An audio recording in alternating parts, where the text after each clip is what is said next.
नमस्ते दोस्तों, आज हम बात करेंगे एक छोटे से आईसी प्लैनेट की जो हमारे सोलर सिस्टम का अंडरडॉग है, प्लूटो। एक ऐसा प्लैनेट जिसको कभी प्लैनेट माना जाता था, फिर उसके साथ न्याय ना हुआ और उसे ड्वार्फ प्लैनेट का नाम दे दिया गया। इस वीडियो में हम जानेंगे प्लूटो की खोज से लेकर उसके इंटरेस्टिंग फैक्ट्स तक और क्यों आज भी ये प्लैनेट स्टेटस के डिबेट में है। हम देखेंगे कि कैसे एक छोटा सा आईसी वर्ल्ड साइंटिस्ट्स के लिए इतने बड़े रहस्यों को समेटे रखा है। तो तैयार हो जाइए, क्योंकि हम जा रहे हैं एक ऐसे सफर पे जहां ठंड है, रहस्य है और जहां साइंस फिक्शन रियलिटी बनने का इंतजार कर रहा है। साल था 1930, जब क्लाइड टॉम्बो ने एरिज़ोना की लोवेल ऑब्जर्वेटरी में एक ऐसी चीज देखी जो एस्ट्रोनॉमी की दुनिया बदल देने वाली थी। उन्होंने एक ब्लरी इमेज देखी जो एक नए प्लैनेट की तरफ इशारा कर रही थी। यह प्लैनेट था प्लूटो, जो हमारे सोलर सिस्टम के एज पे छुपा हुआ था। प्लूटो का नाम एक 11 साल की लड़की ने रखा था। वेनिशिया बर्नी ने रोमन मिथोलॉजी के गॉड प्लूटो के नाम पर इस प्लैनेट का नाम रखा और ऐसे प्लूटो का नाम पूरी दुनिया में फेमस हो गया। प्लूटो ये सिर्फ नाम ही नहीं है, ये एक मिस्ट्री है। इसका ऑर्बिट भी उतना ही अनयूजुअल है जितना इसका नाम। प्लूटो का ऑर्बिट ओवल शेप्ड है और ये कभी कभी नेपट्यून से भी ज्यादा क्लोज आ जाता है। सोचो, एक ऐसा प्लैनेट जो कभी अंदर आता है, कभी बाहर जाता है। 1979 से 1999 तक प्लूटो एक्चुअली 8वां प्लैनेट था। यह सुनने में अजीब लगता है, लेकिन यह सच है। प्लूटो का ऑर्बिट इसको सोलर सिस्टम का रेबल बना देता है और शायद इसीलिए प्लूटो हमें फैसिनेट करता है, क्योंकि ये यूनिक है। जब हमने पहली बार प्लूटो की क्लियर फोटो देखी तो एक हार्ट शेप्ड रीजन ने सबका ध्यान खींच लिया। ये रीजन टॉम्बो रीजियो, प्लूटो के डिस्कवरर के नाम पर एक जायंट नाइट्रोजन आइस ग्लेशियर है। इमेजिन करो, एक ग्लेशियर जो टेक्सास स्टेट जितना बड़ा है। इस आईसी हार्ट ने प्लूटो को एक पर्सनैलिटी दे दी है। प्लूटो पे टेम्परेचर -230 डिग्री सेल्सियस तक जा सकता है। इस ठंड में तो हमारी सांस भी जम जाएगी। दोस्तों, क्या आपको पता है कि प्लूटो पे भी अर्थक्वेक्स आते हैं? हाँ, आपने सही सुना। इन्हें प्लूटो क्वेक्स कहा जाता है। जैसे अर्थ पे टेक्टोनिक प्लेट्स शिफ्ट होती हैं, वैसे ही प्लूटो के फ्रोजन सरफेस पे भी आइस प्लेट्स शिफ्ट होती हैं, जिससे प्लूटो क्वेक्स आते हैं। लेकिन अर्थ के अर्थक्वेक्स से डिफरेंट, प्लूटो क्वेक्स काफी स्लो और साइलेंट होते हैं। इमेजिन करो, एक ऐसी दुनिया जहां जमीन हिलती है लेकिन हमें पता भी नहीं चलता। साइंटिस्ट्स बिलीव करते हैं कि प्लूटो क्वेक्स से प्लूटो के सरफेस पे क्रैक्स और फिशर्स बनने में हेल्प मिलती है, जो इस ड्वार्फ प्लैनेट को और भी मिस्टीरियस बनाते हैं। प्लूटो अकेला नहीं है अपने सफर में। इसके साथ हैं इसके 4 चंद्र, चारोन, स्टिक्स, निक्स और हाइड्रा। इनमें से सबसे बड़ा है चारोन, जो इतना बड़ा है कि अगर आप प्लूटो के सरफेस से देखें तो चैरन स्काई के एक पूरे हिस्से को कवर कर लेता है। प्लूटो और चैरन एक दूसरे के आसपास घूमते हैं, जैसे एक डबल प्लैनेट सिस्टम। इमेजिन करो, 2 आईसी वर्ल्ड्स एक दूसरे का सहारा बनके इस वास्ट यूनिवर्स में अपना सफर तय कर रहे हैं। बाकी के 3 चंद्र, स्टिक्स, निक्स और हाइड्रा, प्लूटो और चैरन के सिस्टम के आसपास घूमते हैं, जैसे कोई छोटी सी फैमिली हो। साल 2006 में नासा ने एक स्पेसक्राफ्ट लॉन्च किया जिसका नाम था न्यू होराइजन्स। इस मिशन का मकसद था प्लूटो के पास से गुजरना और हमें इस ड्वार्फ प्लैनेट की पहली क्लियर फोटोज भेजना। 9 साल बाद 2015 में न्यू होराइजन्स ने अपना यह कारनामा कर दिया। जब हमने पहली बार प्लूटो की हाई रेजोल्यूशन फोटोज देखी तो हम सब हैरान रह गए। प्लूटो पे ब्लू स्काई का पता चला। हाँ, आपने सही सुना।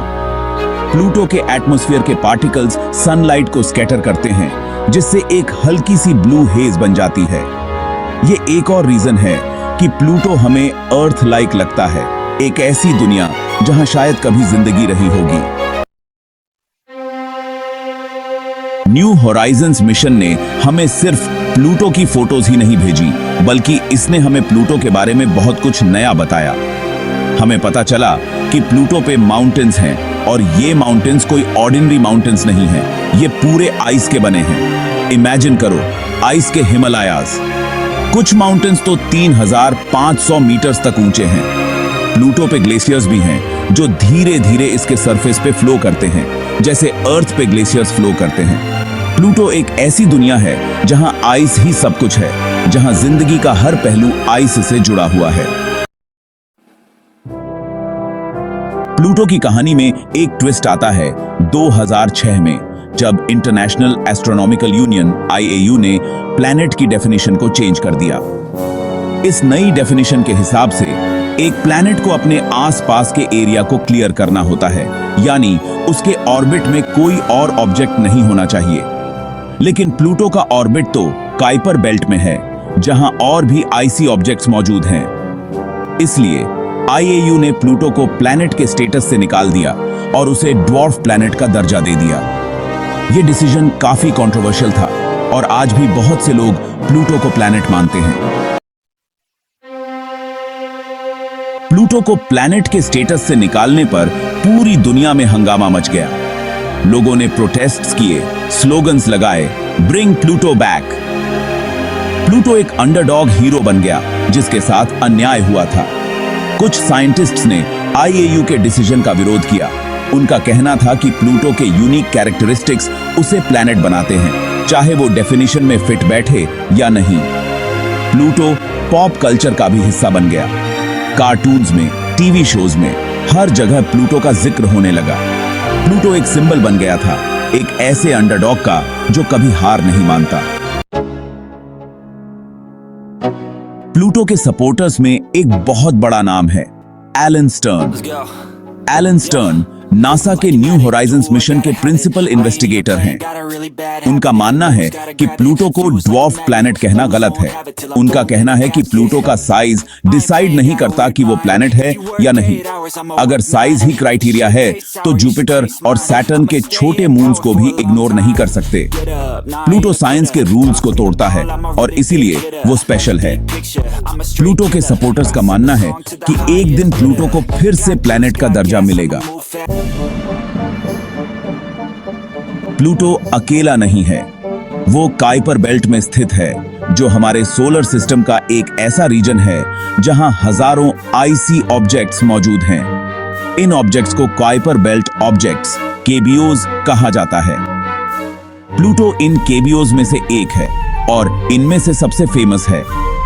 काइपर बेल्ट में और भी ड्वार्फ प्लैनेट्स हैं, जैसे एरिस, मेकमेक और हाउमिया। एरिस तो प्लूटो से भी थोड़ा बड़ा है। इन सभी ऑब्जेक्ट्स की स्टडी करके साइंटिस्ट्स हमारे सोलर सिस्टम के फॉर्मेशन के बारे में और भी जानना चाहते हैं। प्लूटो एक छोटा सा आइसी वर्ल्ड जरूर है, लेकिन यह हमें बहुत कुछ सिखा सकता है। प्लूटो के आइसी प्लेन्स और एटमॉस्फेयर को स्टडी करके साइंटिस्ट्स ये जानना की कोशिश कर रहे हैं कि क्या वहां कभी लाइफ पॉसिबल थी। कुछ साइंटिस्ट बिलीव करते हैं कि प्लूटो के सरफेस के नीचे लिक्विड वाटर ओशंस मौजूद हो सकते हैं। अगर यह सच हुआ, तो वहां लाइफ की पॉसिबिलिटी से इनकार नहीं किया जा सकता। प्लूटो एक विंडो है हमारे सोलर सिस्टम के पास्ट में, और इसे स्टडी करके हम ये जान सकते हैं कि हमारा सोलर सिस्टम कैसे बना और कैसे इवॉल्व हुआ। प्लूटो की कहानी अभी खत्म नहीं हुई है। साइंटिस्ट्स फ्यूचर में एक और मिशन प्लान कर रहे हैं, जो प्लूटो के और करीब जाकर हमें और भी डिटेल्ड इंफॉर्मेशन दे सके। न्यू टेक्नोलॉजीज डेवलप हो रही हैं, जिनकी मदद से हम प्लूटो के बारे में और भी सीक्रेट्स जान पाएंगे। क्या प्लूटो पर वॉल्केनोज हैं? क्या वहां अंडरग्राउंड लेक्स हैं? क्या वहां कभी लाइफ थी? इन सभी सवालों के जवाब हमें फ्यूचर में मिल सकते हैं। प्लूटो एक मिस्ट्री है, एक चैलेंज है, और एक अपॉर्चुनिटी है हमारे नॉलेज को बढ़ाने का। दोस्तों, प्लूटो एक छोटा सा आइसी प्लैनेट जरूर है, लेकिन इसका कैरेक्टर बहुत बड़ा है। यह हमारे सोलर सिस्टम का अंडरडॉग है, और जैसे ही हमें और डिस्कवरीज मिलती हैं, शायद एक दिन प्लूटो वापस अपने प्लैनेट स्टेटस को जीत ले। प्लूटो की कहानी हमें यह सिखाती है कि हमें कभी हार नहीं माननी चाहिए, चाहे चैलेंजेस कितने भी बड़े क्यों न हों। प्लूटो हमें यह भी सिखाता है कि यूनिवर्स में अभी भी बहुत कुछ ऐसा है जो हम नहीं जानते और हमें हमेशा नई डिस्कवरीज के लिए तैयार रहना चाहिए। प्लूटो के लिए एक बात सही बैठती है, छोटा पैकेट बड़ा धमाका।